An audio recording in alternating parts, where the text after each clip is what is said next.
আসসালামু আলাইকুম সুপ্রিয় চিকিৎসকবৃন্দ। বাংলা মেড কর্তৃক আয়োজিত ফরেনসিক মেডিসিনের সিলেবাস ডিসকাশন সেশনে আজকে আপনাদের সবাইকে স্বাগত। আমি doctor Mohammad Raju Hossain, lecturer, forensic medicine, Naogaon medical college. আমরা শুরু করি ইনশাল্লাহ। আচ্ছা, সিলেবাস হচ্ছে ফরেনসিক মেডিসিন, আপনাদের যে সিলেবাস সেই সিলেবাস অনুযায়ী বাংলা মেড থেকে যে সিলেবাস সলভ বইটা এটা তৈরি করা হয়েছে। ফরেনসিক মেডিসিনে অনেক কিছুই আছে, কিন্তু এই বইটাতে শুধু এই অংশে শুধুমাত্র মানে কেবলমাত্র যে 48 BCS এর যে সিলেবাস সেই সিলেবাসের অংশটুকুই এখানে আলোচনা করা হয়েছে। তো আমরা শুধুমাত্র এতটুকুই আজকে আলোচনা করবো ইনশাল্লাহ। এখানে শুরুতে আসেন, শুরুতে হচ্ছে যে এখানে দেখেন যে মেডিকেল অ্যাটিকুয়েট। হ্যাঁ, মেডিকেল অ্যাটিকুয়েট হচ্ছে, আমরা জানি অ্যাটিকুয়েট কি। তো এখানে যেটা গুরুত্বপূর্ণ সেটা হচ্ছে যে এই অ্যাটিকুয়েট এর ভায়োলেন্স কি কি, মানে আপনার অ্যাটিকুয়েট মানে এর বাইরে কি কি অ্যাডিকুয়েট ভায়োলেন্স কখন কখন হবে, এটা হচ্ছে প্রফেশনাল ইন ফেমাস কন্ডাক্ট। এখানে 14টা পয়েন্ট দেওয়া আছে, এই 14টা পয়েন্ট অবশ্যই মুখস্থ রাখতে হবে। এমসিকিউর জন্য এটা খুব বেশি গুরুত্বপূর্ণ, খুব বেশি গুরুত্বপূর্ণ। এই 14টা পয়েন্ট আপনাদের এখানে আলাদাভাবে দেওয়া হয়েছে, এটা হচ্ছে মনে রাখার সুবিধার্থে, যে 6টা এ দিয়ে, 3টা সি, 3টা হচ্ছে সি দিয়ে, আর বাকি আদার্সে কয়েকটা আছে। এটা অবশ্যই একেবারে মুখস্থ মুখস্থ রাখতে হবে। এরপরে আসেন যে professional misconduct and disciplinary issue. এই বিএমডিসি আপনার আমাদের বাংলাদেশের যে চিকিৎসকদের যে সংগঠন, এটা হচ্ছে অথরাইজড একটা সংগঠন। সেটা হচ্ছে যে এটা সাংবিধানিক একটা প্রতিষ্ঠান। এটা হচ্ছে বাংলাদেশের চিকিৎসা ব্যবস্থা, চিকিৎসকদের বিভিন্ন বিষয়গুলো তদারকি করে এবং মেনটেন করে। তো আপনার এই কখন আপনার কোনো অপরাধের কারণে কি আপনাকে ইরেজ করতে পারবে, কি কি অপরাধের কারণে কখন ইরেজ করতে পারবে, কি কি আপনার পানিশমেন্ট হবে, এটা হচ্ছে এদের ডিসিপ্লিনারি অ্যাক্ট। এটা হচ্ছে বিএমডিসি ইয়ে করে, বিএমডিসি হচ্ছে কন্ট্রোল করে। আপনার হচ্ছে এখানে এখানে সংক্ষিপ্ত ভাবে দেওয়া আছে, আপনার একটু রিডিং দিয়ে নেবেন।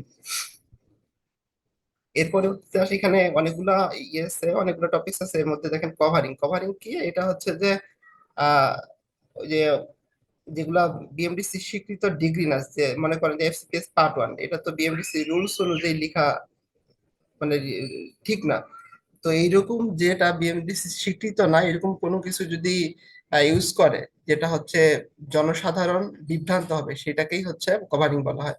এটা কভারিং, এটা হচ্ছে এবং কখন একজন চিকিৎসকের নাম হচ্ছে ইরেজ করে দিতে পারে বিএমডিসি, এই এখানে কিছু পয়েন্ট দেওয়া আছে, এগুলো অবশ্যই রিডিং দিয়ে নেবেন। Right and privileges of A registered medical practitioner, এটা ইম্পর্টেন্ট। এখানে দেখেন, এখানে পরবর্তীতে আছে যে একজন পেশেন্টের কি কি রাইট আছে, একজন ডক্টরের কি কি আছে।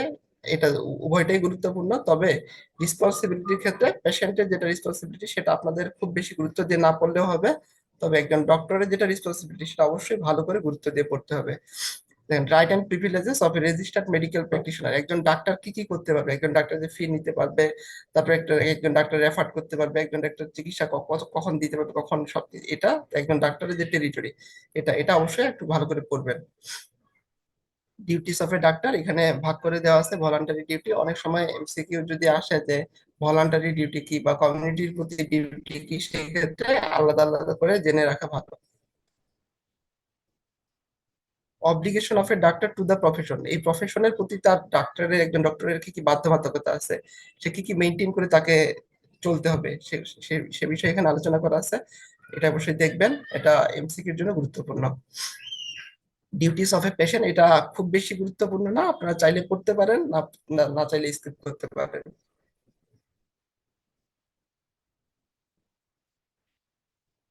এরপরে আসেন এই যে BCPS, deposition in the court of law as a medical expert. আপনারা জানেন যে আপনারা হচ্ছে যখন বিএমডিসি রেজিস্টার্ড ডক্টর হয়ে বা বিএমডিসি থেকে রেজিস্ট্রেশন পেয়েছেন, এরপর থেকে কিন্তু আপনারা কমন উইটনেস যেটাকে বলি আমরা, সাক্ষী প্রদান, সাক্ষী আপনি দেন। সাক্ষী তো দুই প্রকার, একটা হচ্ছে কমন উইটনেস, একটা হচ্ছে এক্সপার্ট উইটনেস। আপনারা কিন্তু এক্সপার্ট উইটনেস হিসাবেও কোর্টে সাক্ষী দিতে পারেন। তো এই জন্যই কোর্ট বিষয়ে আপনার একটু ধারণা থাকা লাগবে। এবার সিলেবাসেও সেটা অ্যাড করছে। তো বাংলাদেশের যে জুডিশিয়ারি সিস্টেম, তার খুব সংক্ষিপ্ত ভাবে এটা একটা ডায়াগ্রাম বা অর্গানোগ্রাম এখানে দেওয়া হয়েছে। সেটা হচ্ছে সুপ্রিম কোর্ট, এটাকে আমরা এর অপর একটা নাম হচ্ছে হায়ার কোর্ট। হ্যাঁ, হায়ার কোর্ট। আর নিচে হচ্ছে সাবঅর্ডিনেট কোর্ট। এই সাবঅর্ডিনেট কোর্ট গুলো, সেগুলো হচ্ছে আপনার ডিভিশনাল লেভেল থেকে নিচে পর্যায়ে, জেলা পর্যায়ে বা হচ্ছে ডিভিশনাল থেকে নিচে যতগুলো আছে সবগুলো হচ্ছে সাবঅর্ডিনেট কোর্ট। আর এই সুপ্রিম কোর্ট বা হায়ার কোর্ট হচ্ছে ঢাকায় হবে। ঢাকায় এটা এটা হচ্ছে এর দুইটা ডিভিশন, একটা হচ্ছে অ্যাপিলেট ডিভিশন, একটা হচ্ছে হাইকোর্ট ডিভিশন। এটা আপনাদেরকে জানতে হবে, ব্রাঞ্চ গুলা জানতে হবে। এখানে একটা এক্সট্রা ইনফরমেশন বলি, সেটা হচ্ছে কোন কোর্টে শুনানি হয় না, হ্যাঁ, সেটা হচ্ছে অ্যাপিলেট ডিভিশন। এই সুপ্রিম কোর্টের অ্যাপিলেট ডিভিশন, এটা একটু জেনে রাখবেন। এছাড়া সুপ্রিম কোর্ট আছে, সুপ্রিম কোর্টের হচ্ছে এখানে কি কি, সরি, সাবঅর্ডিনেট কোর্ট, সাবঅর্ডিনেট কোর্টে কি কি ব্রাঞ্চ আছে, ব্রাঞ্চ গুলো দেওয়া আছে। এই সিভিল কোর্টের আবার আপনার ডিস্ট্রিক্ট পর্যায়ে সবচেয়ে বড়, মানে যিনি পদে আছেন তার ডেজিগনেশন কি, এটা হচ্ছে জানা দরকার আপনাদের। ডিস্ট্রিক্ট এবং সেশন জজ, হ্যাঁ, তিনি হচ্ছে জেলার দেওয়ানি এবং ফৌজদারি উভয় প্রকার মামলা ডিল করতে পারে, এটা একটু জানবেন। কোর্টগুলোর ব্রাঞ্চগুলোর নাম জানতে হবে। এরপরে দেখেন প্রসিডিউর, এই ব্রাঞ্চগুলোর নাম অবশ্যই গুরুত্বপূর্ণ। আচ্ছা, এর পরবর্তীতে আসেন যে procedure of a giving evidence by a medical man in a court of law. আপনি এখানে যখন একজন মেডিকেল ম্যান হিসাবে যাবেন, যে ডক্টর হিসাবে যাবেন, আপনি একজন এক্সপার্ট উইটনেস হিসাবে কিন্তু যাচ্ছেন। তো আপনার যে সাক্ষী সেটা অন্য একজন কমন উইটনেসের সাক্ষী থেকে আলাদা, হ্যাঁ। তো এখানে যে প্রসিডিউর কিছু দেওয়া আছে, যে আপনি প্রথমেই অ্যাটেন্ডেন্স ইন দা কোর্ট, এখানে শুরুতে আরেকটা অ্যাড হবে, সেটা হচ্ছে বাই রিসিভিং এ সামন। হ্যাঁ, আপনি কোর্ট থেকে একটা যখন আপনাকে ডকুমেন্ট দেবে, সামন দেবে, তারপরেই কিন্তু আপনি সাক্ষী দিতে যাবেন, এর আগে না, হ্যাঁ। এটা একটা হবে। এরপরে এই স্টেপ গুলো অবশ্যই মুখস্থ রাখতে হবে, স্টেপ গুলো অবশ্যই মুখস্থ রাখতে হবে।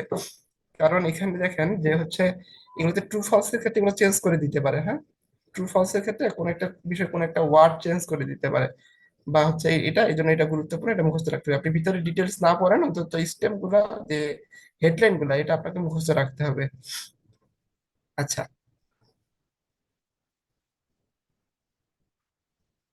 এটারই ডিটেলস এখানে আলোচনা করা হয়েছে। এর পরবর্তীতে আসেন উইটনেস। একটু আগে আমি বলছিলাম যে উইটনেস হচ্ছে এখানে মেইনলি হচ্ছে টু টাইপস, একটা হচ্ছে কমন উইটনেস আর একটা হচ্ছে এক্সপার্ট উইটনেস। হ্যাঁ, এক্সপার্ট উইটনেস, এই যে কমন উইটনেস হচ্ছে যে কেউ হইতে পারে, এক্সপার্ট উইটনেস শুধুমাত্র এই যেমন আপনি ডক্টর, আপনি হইতে পারবেন, ফায়ার আর্ম এক্সপার্ট হইতে পারবেন, ফিঙ্গারপ্রিন্ট এক্সপার্ট এনারা হইতে পারবে। এইরকম কিছু পাবলিক, মানে কিছু পার্সন, পেশাজীবী, তারা হচ্ছে এক্সপার্ট উইটনেস হইতে পারে। আর এছাড়া আপনার হোস্টাইল উইটনেস হচ্ছে একটা ওইটা উইটনেস যেখানে একজন সাক্ষী সজ্ঞানে, মানে স্বেচ্ছায়, মানে বিশেষ অসৎ উদ্দেশ্যে তার, মানে মিথ্যা সাক্ষ্য দেয়, এটাকে বলে হোস্টাইল উইটনেস। এটা একটু জেনে রাখেন। আর ভিতরে তেমন কোনো কিছু ডিটেলস খুব বেশি লাগবে না। এটা খুব বেশি important, in the following condition magistrate inquest is mandatory. খুব বেশি গুরুত্বপূর্ণ, প্রত্যেকটা লাইন অবশ্যই আপনাকে ভালো করে জেনে রাখতে হবে। কি কি কন্ডিশনে একজন ম্যাজিস্ট্রেট ইনকোয়েস্ট আপনাকে লাগবে, হ্যাঁ। ম্যাজিস্ট্রেট ইনকোয়েস্ট কখন লাগবে? আচ্ছা, আপনার ইনকোয়েস্ট আর চালান হয়তো বা আপনারা ভালো করে বুঝেন। ইনকোয়েস্ট আমরা যদি বাংলায় বলি, সেটা হচ্ছে সুরধাল। হ্যাঁ, সুরধাল। কখন কখন এটা দরকার, যেমন একটা পেশেন্ট যদি হচ্ছে একজন পুলিশ কাস্টডিতে একজন ক্রিমিনাল বা আসামি যদি মারা যায়, তখন এটা হচ্ছে এই যে ইনকোয়েস্ট, এটা হচ্ছে ম্যাজিস্ট্রেট ইনকোয়েস্ট দরকার। এরকম আরো অনেকগুলো আছে, আপনি অবশ্যই এটা ভালো করে করতে হবে।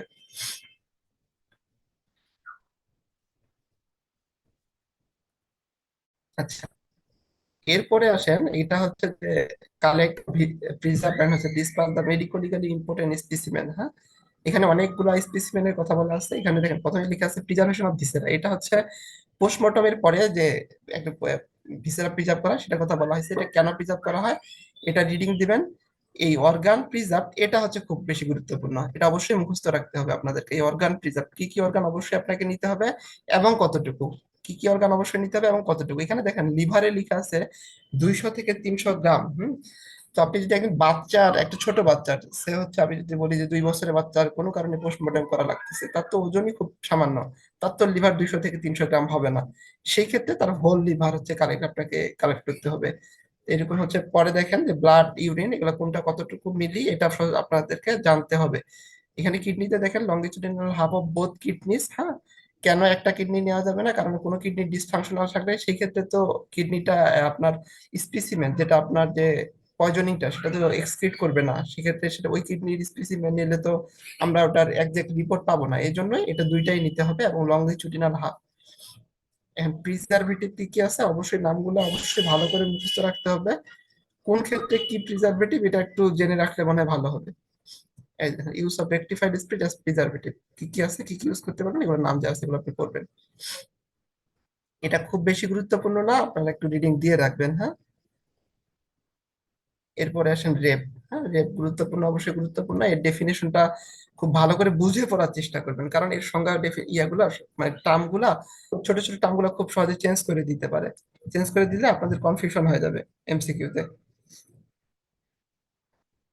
আচ্ছা, দেখেন against her, her will, with her, without her consent, মানে কোনটা কখন, এর নিচে ক্রাইটেরিয়া দেওয়া আছে, হ্যাঁ, যে with or without her consent when she is under the 15 years. তবে এখানে যদি মেরিড হয়, হ্যাঁ, বিবাহিত হয়, সেই ক্ষেত্রে 15 বছর পর্যন্ত এটা গ্রহণযোগ্য, হ্যাঁ, এটা জেনে রাখবেন, বিবাহিত হলে সেটা 15 বছর।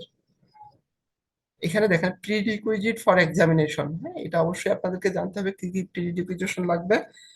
এইখানে একটা জিনিস দেওয়া নাই, আপনারা একটু লিখে নিবেন, সেটা হচ্ছে যে ফটো লাগবে, ফটো, পাসপোর্ট সাইজের 3 কপি ফটো, হ্যাঁ, এই প্রিরিকুইজিটের মধ্যে। এটা যদি ট্রু ফলসে দিয়ে দেয় আপনারা, ফটো যদি থাকে তাহলে এটা অবশ্যই সত্য হবে, ট্রু হবে, হ্যাঁ।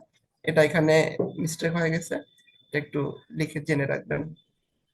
আর বাকিগুলা তো দেওয়াই আছে, যেভাবে দেওয়া আছে এভাবে করলেই হবে ইনশাল্লাহ। অবশ্যই এটা রিডিং দেবেন ভালো করে। এখানে দেখেন কি কি আহ, কি কি তার কালেক্ট করে রাখবেন, এগুলো দেওয়া আছে। সেই সাথে দা ক্লোথ শুড বি এক্সামিন, কেন আপনি তার কাপড় এক্সামিনেশন করবেন, তারপর পরিচয় বস্ত্র কেন এক্সামিনেশন করবেন, সেটা কারণগুলো এখানে দেওয়া আছে, রিডিং দিয়ে নেবেন ভালো করে। স্পেসিফাইন গুলো দেখেন, এখানে হেয়ারের কথা বলা আছে, কোনটা কতটুকু নিতে হবে সেটা বলা আছে, অবশ্যই গুরুত্বপূর্ণ এটা। আচ্ছা, এখানে পরিমাপ সহ দেওয়া আছে, এটা পড়বেন ভালো করে। আচ্ছা। আচ্ছা, এরপরে যে স্পেসিফাই গুলা নেওয়া হয় সেগুলোর হচ্ছে ল্যাবরেটরি ইনভেস্টিগেশন আছে, কেন আছে, কোনটাতে কি করা হয় এই সম্পর্কে সংক্ষিপ্ত ভাবে এখানে বলা আছে, আপনারা একটু দেখে নেবেন। কি কি পজিটিভ ফাইন্ডিং হইতে পারে, হ্যাঁ, এটা রিডিং দিয়ে নেবেন।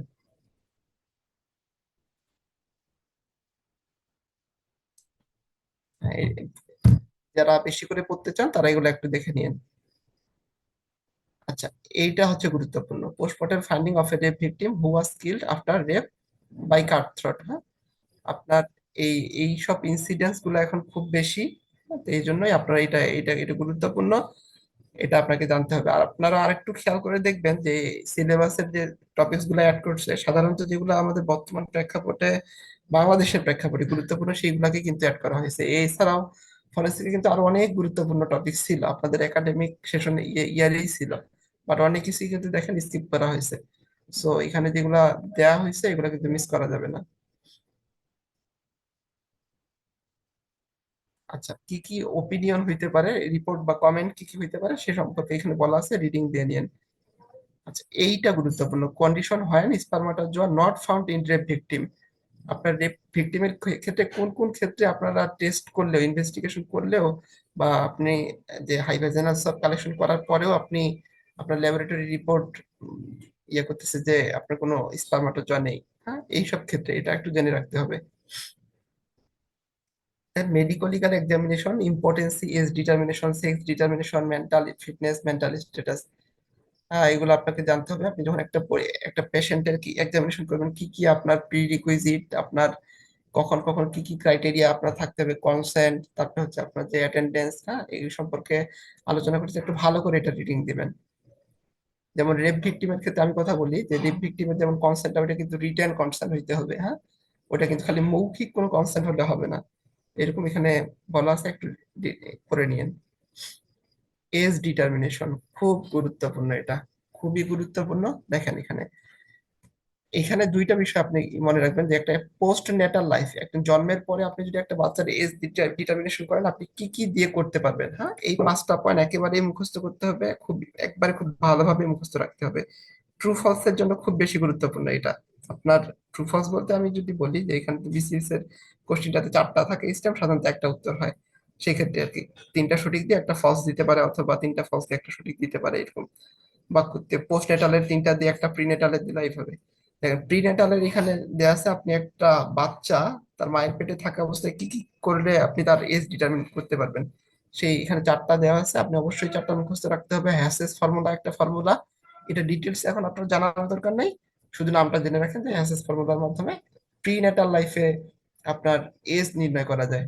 আর মেডিকো লিগাল ইম্পর্টেন্স, এটাও গুরুত্বপূর্ণ। এখানে দেখেন আলাদা করে দেওয়া আছে সিভিল কেস আর ক্রিমিনাল কেস, হ্যাঁ, সিভিল কেস আর ক্রিমিনাল কেস, সিভিল কেস আর ক্রিমিনাল কেস নিশ্চয়ই বোঝেন। সেই ক্ষেত্রে সিভিল কেসের ক্ষেত্রে আপনার কি কি কি গুরুত্বপূর্ণ, ক্রিমিনাল ক্ষেত্রে কি কি গুরুত্বপূর্ণ, অবশ্যই আলাদাভাবে জানতে হবে। এই medico legal important different years, এটা খুব বেশি গুরুত্বপূর্ণ না, যাদের আগ্রহ আছে একটু পরে নিয়েন, হ্যাঁ, খুব বেশি গুরুত্বপূর্ণ না। আর এগুলো সাধারণত অনেকগুলো আপনারা এমনিতেই জানেন, তারপরে একবার রিডিং দিয়ে নিয়েন। আচ্ছা, অ্যাডোলেসেন্ট গার্লের ক্ষেত্রে, সরি, একজন অ্যাডোলেসেন্ট গার্ল, হ্যাঁ, একজন ওনার ক্ষেত্রে আপনার যদি এজ ডিটারমিনেশন, আপনার কি কি ডাটা লাগবে এই সম্পর্কে দেওয়া আছে, একটু রিডিং করে নিয়েন এটা। এবার আসেন সেক্স, এটা খুব গুরুত্বপূর্ণ, এমসিকিউ এর জন্য অনেক গুরুত্বপূর্ণ। আপনার সিভিল কেসে আপনার কেন সেক্স ডিটারমিনেশন গুরুত্বপূর্ণ এবং ক্রিমিনাল কেসে কেন গুরুত্বপূর্ণ, এটা অবশ্যই আপনাকে আলাদাভাবে জানতে হবে, অবশ্যই জানতে হবে এটা।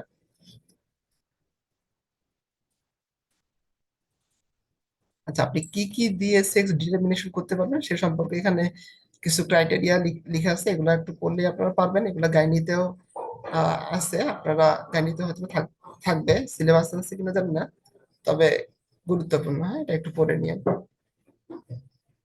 এই দেখেন, determination of sex in mutilated body, একজন সাধারণত যে ইয়েগুলো থাকে, অনেক সময় অজ্ঞাত লাশ পড়ে থাকে, অনেক সময় যে অবস্থা খুব খারাপ হয়ে যায়, সেক্ষেত্রে তার সেক্স ডিটারমিনেশন আপনার কি কি কি কি ভাবে আপনি ডিটারমাইন করতে পারবেন সে বিষয়ে এখানে ধারণা আছে, আপনি একটু ভালো করে পড়ে নেবেন। কনসেল্ট সেক্স, এটা হচ্ছে অনেক সময় পেশেন্ট পার্টি বা ইয়ার কারো অ্যাভয়েড করতে চায় সেক্স ইয়ার, তবে সেই ক্ষেত্রে আপনাকে তারা হচ্ছে এক্সামিনেশন করে আপনাকে জানতে হবে। এইখানে একটা লম্বা ক্রাইটেরিয়া দেওয়া আছে, খুব বেশি মুখস্থ করার এখন হয়তো বা আপনাদের সময় সুযোগ নাই, আপনারা একটু ভালো করে পড়ে নেবেন, একবার পড়লেই যতটুকু থাকে আর কি মনে, পারবেন ইনশাল্লাহ। বারবডি ডেভিডসন পেটি আশা করি সবাই জানেন এটা, তারপরেও তো দেখে নিয়েন একটু। টেস্টিকুলার ফেমিনাইজেশন, এখানে টাইপ গুলা যে কমপ্লিট কখন হচ্ছে androgen insensitivity, male androgen insensitivity, partial androgen insensitivity, একবার করে দেখে নেবেন।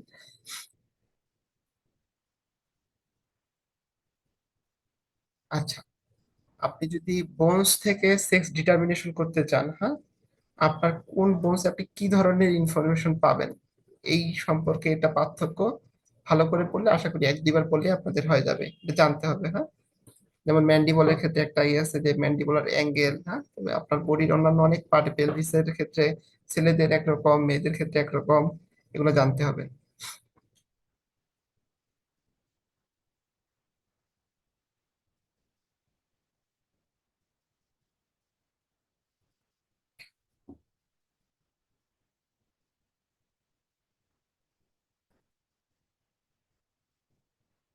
আচ্ছা, এরপরে খুব গুরুত্বপূর্ণ একটা, সেটা হচ্ছে মেডিকো লিগাল অটোপসি।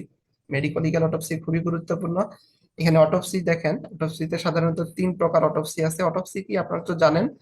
আচ্ছা, একজন মৃত মানুষের পরে জীবনের যে পোস্টমর্টম মানে এক্সামিনেশন, সেটাই হচ্ছে অটোপসি। যদি এই মানুষটা জীবিত থাকতো সেটাকে বলতো বায়োপসি। আপনারা জানেন, হ্যাঁ, প্যাথোলজিতে বায়োপসি সম্পর্কে আপনারা জানেন। এই অটোপসি কি কি? অটোপসি হচ্ছে মেডিকোলিগাল অটোপসি, প্যাথোলজিক্যাল অটোপসি আর অ্যানাটমিক্যাল অটোপসি। আমাদের দেশে সাধারণত মেডিকোলিগাল অটোপসি হয়, আর অ্যানাটমিক্যাল অটোপসি হয়, সেটাও খুব বেশি না, অল্প। প্যাথোলজিক্যাল অটোপসি সাধারণত আমাদের এখানে হয় না। টাইপ গুলা জেনে রাখবেন, কেন অটোপসি করা হয়, অবশ্যই গুরুত্বপূর্ণ, অবশ্যই ভালো করেই পড়তে হবে এটা। এই প্রিরিকুইজিটটা খুব বেশি গুরুত্বপূর্ণ, খুব বেশি গুরুত্বপূর্ণ। আপনার রেপ ভিকটিমের এক্সামিনেশনের ক্ষেত্রে প্রিরিকুইজিট আর অটোপসির প্রিরিকুইজিট একটুও মিস করা যাবে না, একটা লাইনও মিস করা যাবে না এখানে। হ্যাঁ, একটা লাইনও এখানে মিস করা যাবে না, অবশ্যই ভালো করে পড়তে হবে। এখানে চালান, চালান আপনাকে কে দিবে? সাধারণত এটা অথরাইজড পার্সন দেয়, পুলিশ অফিসার, ম্যাজিস্ট্রেট দিতে পারবে, তবে এটা সাধারণত এসআই, পুলিশ ইনভেস্টিগেটিং যে অফিসার আছে, এনারাই দেয় আর কি, হ্যাঁ। আচ্ছা, তারপর ইনকোয়েস্ট রিপোর্ট। ইনকোয়েস্ট রিপোর্ট হচ্ছে একটা অটোপসি রিপোর্ট আপনার কাছে, একজন একটা কেস অটোপসি করার জন্য আপনার কাছে দিলে ওরা মানে আপনাকে একটা ইনকোয়েস্ট রিপোর্ট সহ দেয়। এই ইনকোয়েস্ট রিপোর্টে আপনি দেখে একটা প্রাথমিক ধারণা পাবেন ওই কেসটা কিভাবে মারা গেছে, আপনি একটা প্রাথমিক ধারণা পাবেন, যেটা আপনার অটোপসি ইনভেস্টিগেশনের ক্ষেত্রে সুবিধা হবে। এটাই হচ্ছে ইনকোয়েস্ট রিপোর্ট। এরপরে identification of the deceased by the accompany police officer, আপনার পুলিশ অফিসার দিয়েই তো এটা আইডেন্টিফাই করা, মানে অলরেডি আইডেন্টিফাই করা হয় আর কি। মর্চুয়ারি, মর্চুয়ারির কিছু ক্রাইটেরিয়া আছে, কি কি ক্রাইটেরিয়া আছে এটা এখানে থাকার কথা। হ্যাঁ, এই যে আছে, এই যে দেখেন, এটা অবশ্যই লাগবে আপনার এই মর্চুয়ারির ক্রাইটেরিয়াটা। কারণ কি কি মর্চুয়ারির ক্রাইটেরিয়া, এটা ট্রু ফলস এর জন্য আপনাদের এমসিকিউ বানানো, এটা খুব সহজ। সো এটা আপনাদেরকে জেনে রাখতে হবে, হ্যাঁ, এটা যেহেতু প্রাসঙ্গিক। এবং আর একটা একটা বিষয় দেখবেন, একটা গুরুত্বপূর্ণ প্রশ্ন যদি ইজিলি করা যায়, অবশ্যই এটাতে চান্স থাকে বেশি, হ্যাঁ। এগুলো ইনশাল্লাহ ভুল করা যাবে না। ক্রাইটেরিয়া হচ্ছে আইডিয়াল মর্চুয়ারি, এখানে দুইবার আসছে, আপনারা একই লেখা। আচ্ছা, তারপর দেখো authorize person for medico legal autopsy, কে কে মেডিকো লিগাল অটোপসি করতে পারবে, অটোপসি করতে পারবে। দেখেন, প্রফেসর করতে পারবে, lecturer of forensic medicine department of government medical college, হ্যাঁ, প্রাইভেট মেডিকেল কলেজ না, government medical college, civil surgeon in district hospital, residential medical officer under the supervision of civil surgeon. আচ্ছা, condition for using medico legal autopsy and authorize.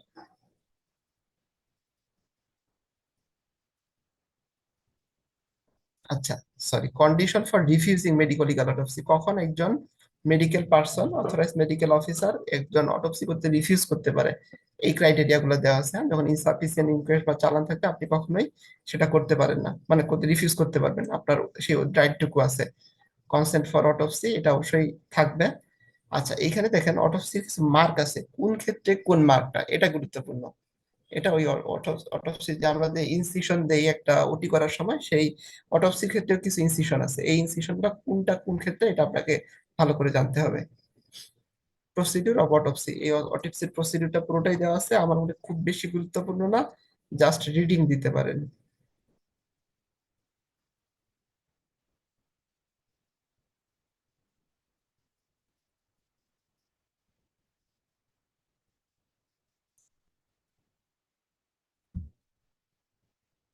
আচ্ছা, এবার দেখেন certificate and medico legal report according to the law of land, হ্যাঁ, law of land বলতে এই জায়গার প্রচলিত আইন অনুযায়ী, হ্যাঁ, কি কি সার্টিফিকেট আছে, আপনি একজন ডক্টর মানে রেজিস্টার্ড ডক্টর হিসাবে কি কি সার্টিফিকেট আপনি ইস্যু করতে পারবেন সেগুলা দেওয়া আছে। আর এখানে প্রথমে অটোপসি রিপোর্ট নিয়ে কথা বলা আছে, অটোপসি রিপোর্টের কি কি পার্ট আছে, হ্যাঁ, তিনটা পার্ট, একটা হচ্ছে প্রিহাম্বল, একটা বডি অফ দ্য রিপোর্ট, একটা হচ্ছে কনক্লুশন। এটা কোনটা কি পার্ট একটু আপনাকে জেনে রাখতে হবে, হ্যাঁ, জেনে রাখতে হবে। সেকেন্ড অটোপসি কি, সেকেন্ড অটোপসি আমি সংক্ষিপ্ত ভাবে বলি, সেটা হচ্ছে যে সাধারণত কোনো কারণে যদি প্রথমবার যে অটোপসি করা হয় এটাতে যদি রিপোর্ট মানে দিতে না পারে, কিংবা হচ্ছে কোনো কারণে হচ্ছে এটা আবার কোশ্চেন অ্যারাইজ করছে যে এটা আবার প্রয়োজন, সেক্ষেত্রে এটা একটা, সেক্ষেত্রে এই সেকেন্ড অটোপসি করা হয়, হ্যাঁ। এবং সেকেন্ড অটোপসি করার সময় যে বডিকে আপনার জন্য যখন আবার আপনার যদি কবর বডি কবর থেকে যদি তোলা হয় এটাকে এক্সহিউমেশন বলে। এবং সেই ক্ষেত্রে আপনি যদি সেকেন্ড অটোপসি করতে চান আপনার কি কি ডকুমেন্ট লাগবে, এইটা ইম্পর্টেন্ট। এই যে দেখেন এখানে এটা ডকুমেন্ট লাগবে, কি কি ডকুমেন্ট লাগবে এটার একটা লিস্ট আছে, এটা অবশ্যই আপনার ইম্পর্টেন্ট, এটা ভালো করে পড়বেন। কি কি গুরুত্ব, কেন গুরুত্বপূর্ণ, মেডিকেল লিগাল ইম্পর্টেন্ট কি সেকেন্ড অটোপসির, এটা দেওয়া আছে, এটাও পড়বেন।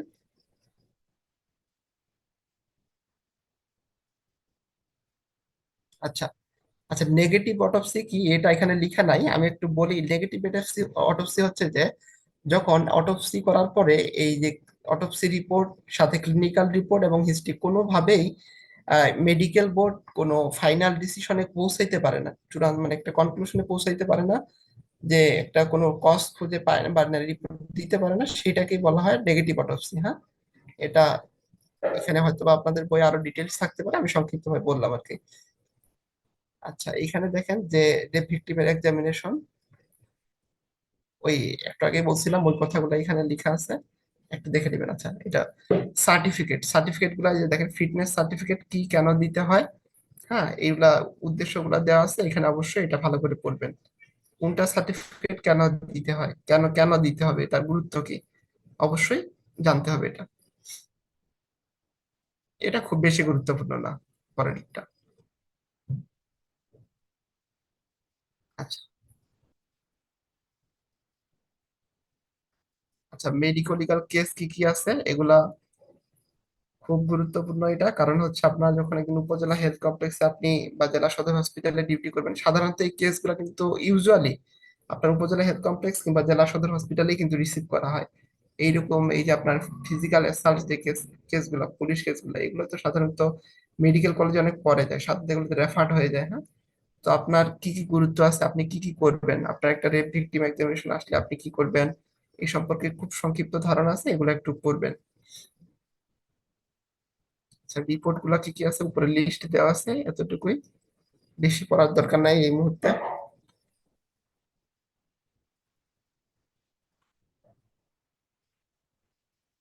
আচ্ছা, এটা দেখেন, এটা এটা কিন্তু রেফারেল ও discharge certificate and death certificate properly, এই টপিকসটা দেখেন আপনাদের যে কারিকুলাম, মানে 48 বিসিএস এর যে কারিকুলাম, সেখানে দেখেন এটা এটা অ্যাড করা হয়েছে। এটা কিন্তু আপনারা যখন আপনারা থার্ড ইয়ার বা ফোর্থ ইয়ার যাই বলি, ফরেনসিক মেডিসিন পড়ছিলেন, তখন কিন্তু এটা ছিল না।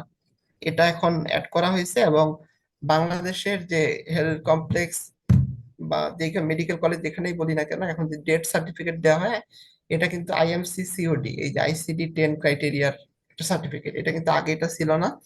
আগে বাংলাদেশ ফর্ম নং 804, বাংলাদেশ ফর্ম নং 804, এই ফর্মটা দিয়েই দেওয়া হইতো, কিন্তু এখন ওটা আর দেওয়া হয় না। এবং ওটা, ওটার খুব ভ্যালিডিটিও নাই, ওটা দেওয়া দিতেও নিরুৎসাহিত করা করা হয়েছে। এবং ওটা এখন আর প্রযোজ্য নয়। এখন এখন যেটা দেওয়া হয় সেটাকে আইএমসি সিওডি বলা হয়, international medical certificate of cause of death. হ্যাঁ, আচ্ছা, এখানে আমি আইসিডি 10 বলি। আইসিডি 10 হচ্ছে নিয়ে একটু বলি, সেটা হচ্ছে ইন্টারন্যাশনাল ক্লাসিফিকেশন অফ ডিজিজ। হ্যাঁ, এটা এটা একটা, মানে এটা ওয়ার্ল্ড হেলথ অর্গানাইজেশন থেকে একটা ক্রাইটেরিয়া করে। এটা অনেক পৃথিবী, মানে ওয়ার্ল্ড হেলথ অর্গানাইজেশন ফার্স্ট শুরু করে 1967 সালে। আর বাংলাদেশে কিন্তু খুব রিসেন্ট, মানে আগে এতটা ছিল না, এই কিছুদিন আগে চালু করছে আর কি। বাংলাদেশে আগে এটা ছিল না। যদিও এটার আইসিডি এখন 11 ভার্সন অলরেডি আসছে, কিন্তু বাংলাদেশে এখনো 10। আপনাদের পড়াশোনা, আপনাদের যদি কোনো কিছু প্রশ্ন আসে, আশা করি আইসিডি 10 থেকেই আসবে, 11 আপনাদের জানার দরকার নেই। এটা হচ্ছে এমন একটা জিনিস, যেটা হচ্ছে একটা প্রত্যেকটা ডিজিজকে একটা কোডের আন্ডারে নিয়ে আসা। একটা কোড নাম্বার থাকবে, এই কোড, মানে আমরা যাচ্ছে তাই ভাবে একটা ডিজিজকে বলতে পারবো না যে হচ্ছে কার্ডিও রেসপিরেটরি ফেলিওর, এটা কেন না, এটা একটা কোডের আন্ডারে থাকবে যে এই অসুখে মারা গেছে, এটার এই কোড নাম্বার এত। এই কোড দিয়ে টোটাল ওয়ার্ল্ডের ডাটা একটা একটা কালেক্ট করা হবে। তাহলে কি হবে, টোটাল ন্যাশনালি ইন্টারন্যাশনালি এটা করলে সেই ওয়ার্ল্ডের একটা, মানে ওরা হচ্ছে আপনার এটা ডিজিজ একটা যদি হয় একটা জায়গায়, এটা এই পরবর্তীতে এই ডিজিজের এগেনস্টে কোনো ওই অথরিটি, সে আমি যদি বলি বাংলাদেশের অথরিটি, বাংলাদেশের হেলথ মিনিস্ট্রি বা স্বাস্থ্য অধিদপ্তর, এরা একটা প্ল্যানিং এর ক্ষেত্রে এদের সুবিধা হবে যে অমুক জায়গায় ওই ডিজিজের কারণে বেশি মারা যাচ্ছে, অমুক জায়গায় ওই সমস্যাটা, ওই ডিজিজের কারণে বেশি ইনজুর্ড হচ্ছে। তাহলে সেই অনুযায়ী তারা প্ল্যান করতে পারবে। এই জন্যই এটা একটা হচ্ছে কোডের আন্ডারে নিয়ে আসা হয়েছে। এটাই হচ্ছে আইসিডি 10। এটা সংক্ষিপ্ত কথাবার্তা, আপনারা একটু ডিটেলস এখানে দেওয়া আছে, আপনারা একটু পড়ে নিতে পারেন। হ্যাঁ, আচ্ছা, মোড অফ ডেথ আর ম্যানার অফ ডেথ এটা কি, এগুলা এখানে সংক্ষিপ্ত ভাবে দেওয়া আছে। এই যে এখানে তিনটা ক্রাইটেরিয়া আছে, ট্রিপড অফ লাইফ। হ্যাঁ, এটা হচ্ছে কমা, সিনকোপ, অ্যাস্ট্রেক্সিয়া, কোনটা কোন ক্ষেত্রে। আমি আর একটু বলি, এই ট্রিপড অফ লাইফটাকে বলে বিশপ ট্রিপড অফ লাইফ। হ্যাঁ, এটা আপনাদের এখানে মেনশন করা নাই, একটু জানা থাকলো, এটার নাম হচ্ছে বিশপ ট্রিপড অফ লাইফ। এটা একটা জাস্ট ডেথ সার্টিফিকেট দেওয়া হয়েছে। এটা হচ্ছে আইসিডি 10 ফর্ম, আপনারা যদি গুগলে সার্চ দেন আপনারা পেয়ে যাবেন। ওটা একটা বড় ফর্ম। হ্যাঁ, এটা জাস্ট এমনি সংক্ষিপ্ত ভাবে লেখা হয়েছে। আচ্ছা, পরেরটা দেখেন, ethical and moral handling of dead bodies. একটা ডেড বডি, একটা মানুষ মারা গেলে তাকে আপনি ইথিক্যালি এবং মোরালি আপনি কিভাবে ডিল করবেন, হ্যাঁ, সেখানে এটা সম্পর্কে আলোচনা করা হয়েছে। দেখেন এখানে অনেকগুলো টপিকস এর এখানে অনেকগুলো হেডলাইনে কথা বলা হয়েছে। আপনার জাস্ট একবার করে রিডিং দিবেন। আপনার এটা খুব জটিল কোনো কিছু না, একটা রিডিং দিলে আশা করি মনে থাকবে। দেখেন এখানে রিলিজিয়াস এবং কালচারাল সেন্সিটিভিটি, এটাকে অবশ্যই আপনাকে মাথায় রাখতে হবে। আপনার কাছে একজন হচ্ছে একটা পেশেন্ট, মুসলিম পেশেন্ট মারা গেল, হ্যাঁ, তাকে তার যে কালচার, তার যে রিলিজিয়াস ভিউ থেকে যেভাবে পরবর্তী পদক্ষেপ আছে, আপনাকে সেভাবেই সেটাকে ডিল করতে হবে। একজন হিন্দু ধর্মের যদি কোনো পেশেন্ট মারা যায়, তাকেও তাদের ধর্ম যে রিচুয়াল, হ্যাঁ, তাদের যে রিলিজিয়াস যে রুলস, সে অনুযায়ী আপনাকে, এবং তারা যদি করতে চায় সেটার প্রতি অবশ্যই আপনাকে রেসপেক্ট রাখতে হবে। কখন কখন আপনি কনসেন্ট নিবেন, হ্যাঁ, অটোপসির ক্ষেত্রে এগুলা দেওয়া আছে। আচ্ছা, এখানে একটা জিনিস মানে সারা গেছে, পড়ে আছে। আচ্ছা, এই যে দেখেন, ডাইং ডিক্লারেশন এবং ডাইং ডিপোজিশন, দুইটা খুবই গুরুত্বপূর্ণ। এটা টোটাল প্রসিডিউরটা দেওয়া আছে, প্রসিডিউরটা আপনারা রিডিং দেবেন। But importance of dying declaration অবশ্যই ভালো করে পড়তে হবে, এইখানে আপনার গুরুত্বপূর্ণ। আপনাদের এমসিকিউ আসলে এখানে আসার চান্স অনেক বেশি। হ্যাঁ, আপনারা অবশ্যই এটা একটু ভালো করে পড়বেন।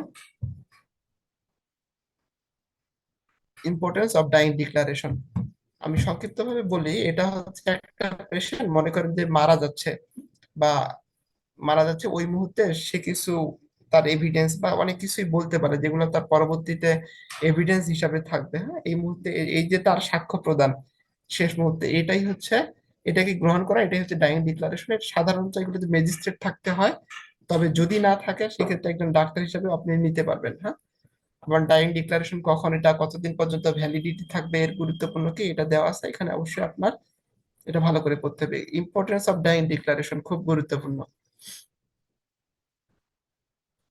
আচ্ছা, পরে দেখেন ইনজুরিটা, ইনজুরি অ্যান্ড ইটস টাইপ। হ্যাঁ, এখানে ইনজুরি গুলো অনেকগুলা দেওয়া আছে, তবে আপনারা ইনজুরি কিন্তু অ্যাকর্ডিং টু এইভাবে অনেকগুলা টাইপ দেওয়া আছে, আপনাদের হয়তো গাইডে আপনারা দেখছিলেন অনেক প্রকার দেওয়া আছে। এত কিছু না জেনে আপনার এই যে এই টাইপটা সিম্পল হার্ট আর গ্রিভিয়াস হার্ট, এটা আপনাকে জানতে হবে। এটা পরবর্তীতে আমরা যদিও ওইভাবে সিলেবাসে একেবারে ডিরেক্ট মেনশন করে দেওয়া ছিল না, কিন্তু এটা খুব বেশি গুরুত্বপূর্ণ, এবং আপনার হেলথ কমপ্লেক্স যদি বলি জেলা সদর হসপিটালে এটা লাগে, এই জন্য এটা অ্যাড করে দেওয়া হয়েছে এখানে। আপনি এটা ভালো করে পড়বেন, এই 8টা পয়েন্ট অবশ্যই আপনাকে ভালো করে পড়তে হবে। অবশ্যই গ্রিভিয়াস হার্ট কখন আপনি বলবেন, আপনাকে একটা এমসি মানে মেডিকেল সার্টিফিকেট বা ইনজুরি সার্টিফিকেট যেটাই বলে আপনি দিতে গেলে ওখানে কিন্তু শেষে মেনশন করতে হয় যে দিস ইজ, এটা কি সিম্পল হার্ট নাকি এটা নেচার অফ ইনজুরি আর কি, এটা কি সিম্পল নাকি এটা গ্রিভিয়াস। হ্যাঁ, এটা দেওয়া হয় কারণ এটা শাস্তির ধারা কিন্তু অনেক চেঞ্জ হয়ে যায়। একটা সিম্পল হলে শাস্তিটা একরকম হবে, গ্রিভিয়াস হলে একরকম হবে। সেক্ষেত্রে আপনার এই জন্য আপনাকে জানতে হবে আপনি কখন এটা কি কি ক্রাইটেরিয়া হলে আপনি গ্রিভিয়াস হার্ট দিবেন। অবশ্যই 8টা পয়েন্ট আপনাকে মুখস্থ রাখতে হবে। আপনাদের সবার হয়তো বা পড়া জানা আছে, জাস্ট আশা করি একবার দুইবার রিডিং দিলে হয়ে যাবে ইনশাল্লাহ। এই যে ইনজুরি গুলার এগুলো মেকানিক্যাল এটা দিছে, এটা একটু দেখে যাবেন, তবে এটার মতো গুরুত্বপূর্ণ না, এটা কম গুরুত্বপূর্ণ। আচ্ছা, এখানে পোস্টমর্টেম স্টেনিং এন্ড হচ্ছে ব্রুইস নিয়ে দেওয়া আছে, এটা রিডিং দিয়ে নেবেন।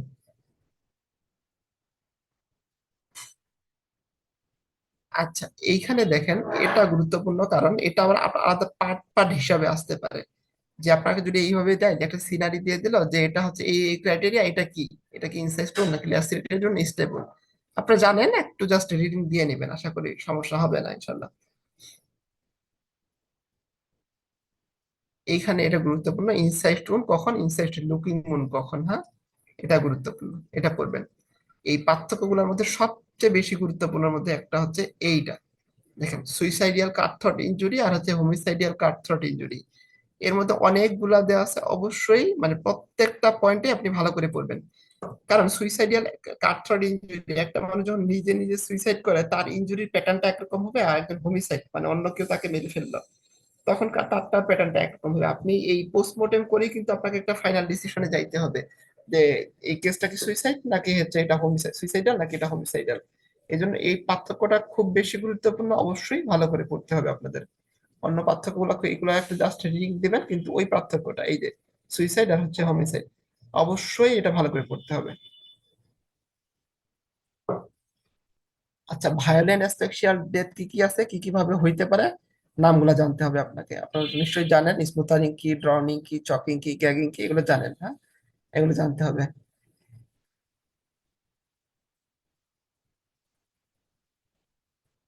আচ্ছা, এগুলো হ্যাঙ্গিং এর টাইপ গুলা দেওয়া আছে, এগুলো একবার দেখে নিন।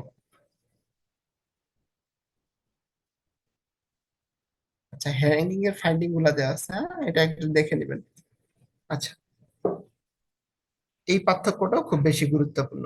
দেখেন, হ্যাঙ্গিং আর স্ট্রাঙ্গুলেশন, ওটা তো আপনার কাট থ্রড ইনজুরি ছিল, যে হচ্ছে একটা মানুষ হচ্ছে গলাতে, যে আমরা যদি বলি জবাই করা আর কি, হ্যাঁ বাংলাতে যেটা বলি, যে সে নিজে নিজেই কি সুইসাইড করে নিজেই গলা কাটছে নাকি হচ্ছে অন্য কেউ মেরে ফেলছে, এটা একটা পার্থক্য।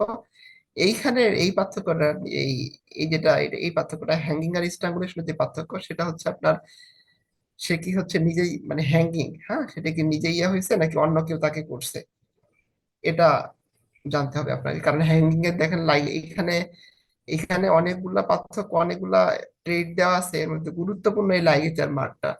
এই লাইগেজের মার্কটা আপনাদের এখানে এমসিকিউ হওয়া খুব সহজ। এটা আপনার অল্প কোনো একটা কিছু চেঞ্জ করে দিলে হয়ে যেতে পারে। যেমন দেখেন, হ্যাঙ্গিং এটা হচ্ছে নন কন্টিনিউয়াস অবলিক, এটা কিন্তু কমপ্লিট না।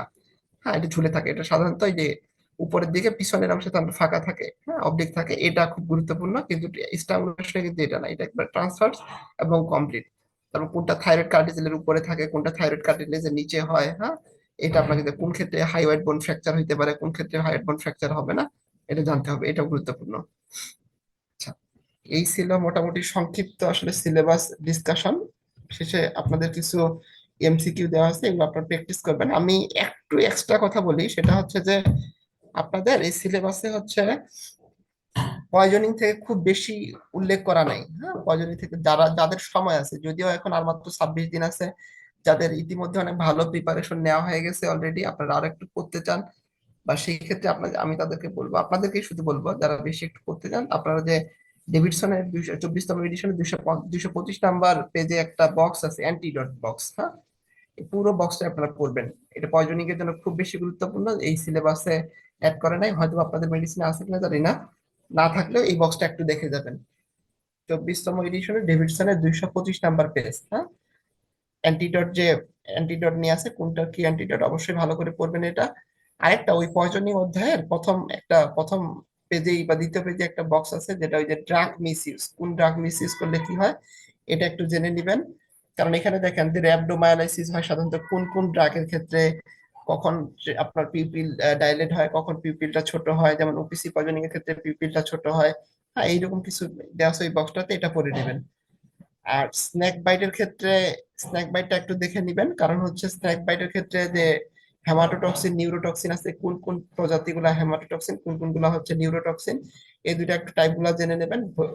ম্যানেজমেন্টের ক্ষেত্রে যে অ্যান্টিভেনম আছে, বাংলাদেশে সাধারণত যে অ্যান্টিভেনম গুলো পাওয়া যায়, এটা হচ্ছে পলিভ্যালেন্ট অ্যান্টিভেনম, কোনটাই মনোভ্যালেন্ট অ্যান্টিভেনম বাংলাদেশে মানে ইউজ করা হয় না।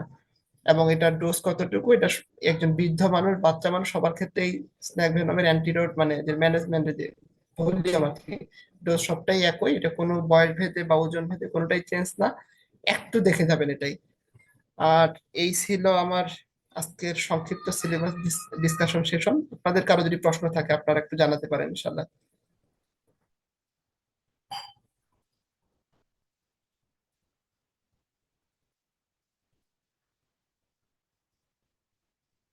ভাইয়া উইটনেস এর টাইপ বলতে কি দুইটা হবে নাকি তিনটা হবে? আপনারা আপনারা দুইটা বলবেন, দুইটা, মেইনলি দুইটা। মেইনলি দুইটা। হোস্টাইল উইটনেস হচ্ছে আপনার ওইটা হচ্ছে যদি কেউ ইচ্ছাকৃত ভাবে ভুল ইনফরমেশন দেয় সেটা, কিন্তু ইউজুয়ালি এটা না, এখানে টাইপ বলতে এটা বুঝাইছে কমন উইটনেস আর এক্সপার্ট উইটনেস। হ্যাঁ, এটা বোঝানো হয়েছে, সেজন্য আপনার এমনিতে ইয়ে বললে দুইটা বলবেন। আর কারো কোনো কিছু প্রশ্ন? তো আপনাদের আসলে ধন্যবাদ, আপনারা অংশগ্রহণ করেছেন। আর সময় আপনাদের খুব কম। ফরেনসিক মেডিসিন অবশ্যই ছোট সাবজেক্ট, আমি বলতেছি না এটা পড়বেন, অবশ্যই আপনারা আপনাদের টাইম মেনটেন করে, যেহেতু আর 26 দিন আছে, এই 26 দিন আপনারা টাইম মেনটেন করে পড়েন। একেবারেই কোনোটাতে খুব বেশি ফোকাস করবেন, কোনোটাতে একবারই ফোকাস করবেন না, বিষয়টা এমন না। মেডিকেল পার্ট আমি বলবো সবাই অবশ্যই প্রত্যেকটাই দেখে যাবেন, কারণ এই পড়াগুলো আপনার পড়া ছিল, মানে অলরেডি পড়া আছে, একবার করে অন্তত দেখে যাবেন। আর জেনারেল পার্ট যে যেভাবে পড়ছেন ওগুলাই আবার একটু ভালো করে পড়েন। আর কোনো সমস্যা থাকলে আপনারা জানাতে পারেন। ধন্যবাদ সবাইকে। আসসালামু আলাইকুম ওয়া রাহমাতুল্লাহ।